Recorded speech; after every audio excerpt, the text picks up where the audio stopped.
করবেন না। যদি আমার কথার পরও কেউ এই স্টেশনের কোন ধরনের ক্ষতি সাধন করার চেষ্টা করেন, আমরা আইনানুগ ব্যবস্থা গ্রহণ করতে বাধ্য হব। আমি সকলকে শান্ত থাকার জন্য এবং এক্ষুনি সপরিবারে চলে যাওয়ার জন্য বিশেষভাবে সকলকে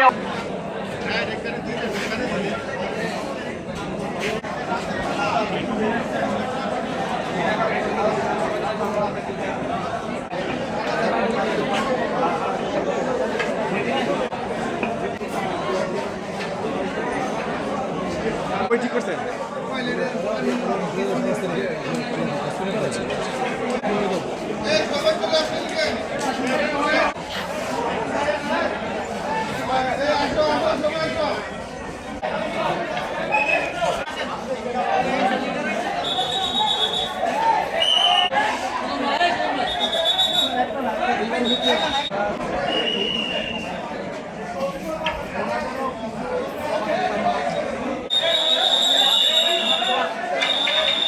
শুরু গেছে লুকতেছি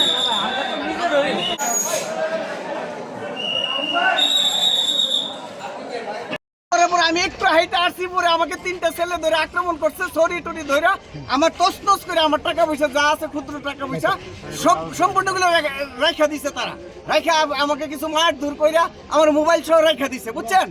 কর্তৃপক্ষকে জানাইছি ওনারা নিয়ন্ত্রণের চেষ্টা করতেছে। ঊর্ধ্বতন কর্তৃপক্ষের সাথে আমাদের আলাপ আলোচনা চলতেছে। নিয়ন্ত্রণ না হলে গাড়ি আনন্দ হবে না, যাত্রী নিরাপত্তা বিঘ্নিত না হলে আমরা গাড়ি আনবো না। না না, আপনাদের তথ্য বল 9:15 থেকে আপনাদের তথ্য বল 9:15 থেকে ট্রেন চলাচল নিয়ন্ত্রিত, এর আগে হয় নাই। তারা থাকতে পারে কিন্তু নিয়ন্ত্রিত 9:15 থেকে যতক্ষণ হয়, এখন 10টা বাজে সেটা। না না, অবশ্যই যান চলাচল যদি আবার যাত্রী নিরাপত্তা না থাকে তাহলে তো গাড়ি আনন্দ যাবে না। এখনো পর্যন্ত দেখি না, বিভিন্ন জায়গাতে ইট পার্টিগুলো দিয়ে গ্লাস টাস ভেঙে ফেলছে, বিভিন্ন আরো জন্য ক্ষতি করতে পারছি না। এই জামালার পরে আমি আবার পর্যবেক্ষণ করে বুঝতে পারবো। ঠিক আছে।